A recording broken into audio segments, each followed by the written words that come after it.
प्रिय छात्रों, यदि आप किताब के सभी नियम पढ़ चुके हैं, जो मैं आपको अपनी पूर्व की वीडियो में अलग से बता रहा हूँ तथा बता चुका हूँ, तथा जो छात्र अपनी गति बढ़ाने के इच्छुक हैं, उनके लिए इस वीडियो में मैंने कुछ महत्वपूर्ण टिप्स बताने का प्रयास किया है।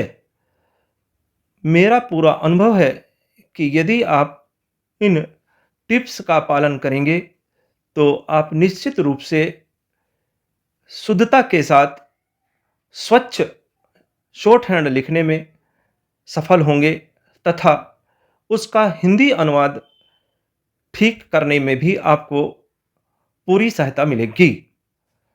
अब मैं आपको ये कुछ महत्वपूर्ण बिंदु बता रहा हूँ।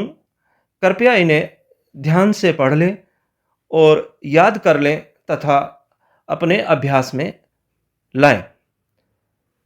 पहला टिप्स है, डिक्टेशन लिखने के लिए लाइनदार बहीनुमा कॉपी का ही प्रयोग करें। बहीनुमा कॉपी का यह फ़ायदा होता है कि जब हमारा एक पेज भर जाता है तो हमें दूसरा पेज बदलने में आसानी रहती है। दूसरे, जिस कॉपी पर आप डिक्टेशन लिखने जा रहे हैं, डिक्टेशन प्रारंभ करने से पहले उसके 4-6 पेज पलटकर चेक कर लें कि कहीं कोई पेज फटा हुआ या बिना लाइन का अथवा टेढ़ी-मेढ़ी तिरछी लाइन वाला तो नहीं है। यदि ऐसा है तो कॉपी बदल लें, क्योंकि जब आप डिक्टेशन लिखते हैं और कोई ख़राब पेज अगर सामने आएगा तो आपको अनावश्यक रूप से कठिनाई होगी। तीसरा बिंदु, जिस कॉपी पर आप डिक्टेशन लिखने जा रहे हैं, उस पर जहाँ से आप डिक्टेशन लिखना प्रारंभ करेंगे, उस पर पेज नंबर 1 डालते हुए आगे के कुछ पेजों पर नंबरिंग कर लें। इससे आपको लाभ यह होगा कि जब आप हिंदी में अनुवाद टाइपिंग से या लिख कर करेंगे तो कोई पेज छूटने की आशंका नहीं रहेगी। कई बार ऐसा होता है कि अनुवाद करते समय पेज चिपक कर पलट जाते हैं और हमारा पूरा डिक्टेशन खराब हो जाता है, अर्थ के अनर्थ हो जाते हैं। इसलिए मेरा अनुरोध है कि पेज नंबरिंग अवश्य कर लें।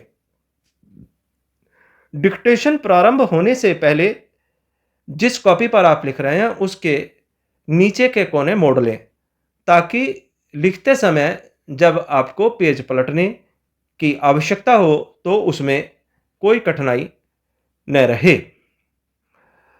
छात्रों, डिक्टेशन लिखते समय कभी भी पूरा पेज भरने की प्रतीक्षा न करें। ये न सोचें कि जब हमारा पूरा पेज भर जाएगा तभी हम पेज पलटेंगे, क्योंकि ऐसा होता है कि यदि आप नीचे की ओर तक लिखेंगे तो उससे स्पीड आपकी नीचे की तरफ थोड़ा अनियंत्रित हो जाती है। इसलिए मेरा अनुरोध है कि जब आपकी उस पेज की 4-5 लाइन शेष हों और जैसे ही लगे कि गति आपके नियंत्रण में है, उसी क्षण आप नया पेज बदल लें। पेज पलटने पर एकदम ऊपर से लिखना प्रारंभ न करें, क्योंकि यदि हम ऊपर से लिखते हैं तो मेरा अनुभव ये रहा है कि ऊपर की लाइनों में पेज पलटते ही इतनी सुंदर आउटलाइन नहीं बन पाती हैं, अर्थात टेढ़ी मेढ़ी लाइनें हो जाती हैं। अच्छा यह होगा कि आप नए पेज की 3-4 लाइन नीचे से लिखना शुरू करें। इससे आउटलाइन अच्छी बनेंगी तथा आपके नियंत्रण में रहेंगी। नेक्स्ट, डिक्टेशन अक्षर टू अक्षर न लिखकर वक्ता से 2-3 अक्षर पीछे रहकर लिखें। टाइपिंग में तो हम अक्षर टू अक्षर टाइप करते हैं, परंतु शॉर्ट हैंड में वक्ता से 2-3 अक्षर पीछे रहकर लिखना चाहिए, क्योंकि हम आवश्यकता अनुसार वाक्यांश बना सकते हैं। नेक्स्ट बिंदु है, डिक्टेशन लिखते समय आपके बैठने की स्थिति इस प्रकार होनी चाहिए कि जैसे 100 मीटर की दौड़ में भाग लेने वाले धावक एकदम अलर्ट रहता है। ऐसा नहीं कि आपके कंधे झुके हुए हों, बल्कि अलर्ट होकर बिल्कुल एकदम 100 मीटर दौड़ की तरह 100 मीटर दौड़ के धावक की तरह तैयार रहना चाहिए। नेक्स्ट, डिक्टेशन समाप्त होने के पश्चात मेरी अनुरोध है उसे सरसरी तौर पर जितना जल्दी हो पढ़ लें। यदि कोई शब्द आपकी समझ में नहीं आ रहा है तो उस पर रुककर समय नष्ट न करें, बल्कि जल्दी से जल्दी अंतिम अक्षर पर पहुंचने की कोशिश करें।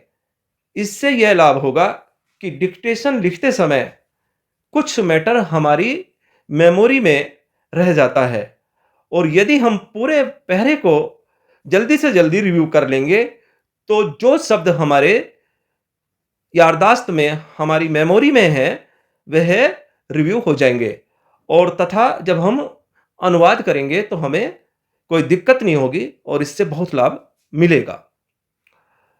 छात्रों, कई बार डिक्टेशन को पढ़ने और अनुवाद करने के लिए परीक्षा में अलग अलग समय दिया जाता है, और कई बार पढ़ने के लिए अलग से समय नहीं दिया जाता। परंतु मेरी आपको यह सलाह है कि लिखने के समय में से ही थोड़ा समय निकालकर पूरे पैरे को सरसरी तौर पर अवश्य पढ़ लें। ये न सोचें कि दूसरे साथियों ने तो अनुवाद कर दिया है, करना प्रारंभ कर दिया है, उससे घबराए नहीं, क्योंकि कुछ समय बाद उनको किसी न किसी शब्द पर अटक जाना है। परंतु यदि आपने पूरा पैरा सरसरी तौर पर पढ़ा हुआ है तो मेरा अनुभव है कि आपको ऐसी दिक्कत नहीं हो आएगी, तथा जो शब्द आपकी मेमोरी में थे वह सब आसानी से आप हिंदी अनुवाद करने में सफल रहेंगे। नेक्स्ट बिंदु, डिक्टेशन लिखते समय एक वचन, बहुवचन, स्त्रीलिंग, पुल्लिंग, इनका हमें अलग अलग डिफरेंशिएट करना चाहिए। इसके लिए जो मात्राएं हैं हमारी, उनकी सहायता से हम इनको अलग अलग कर सकते हैं। जिस अक्षर के बाद में जो मात्रा हो, यदि किसी अक्षर के बाद में डैश वाली मात्रा है तो आप डैश लगा दें उसके अंत में, और यदि बिंदु वाली मात्रा है तो उसके आप बिंदु लगा दें।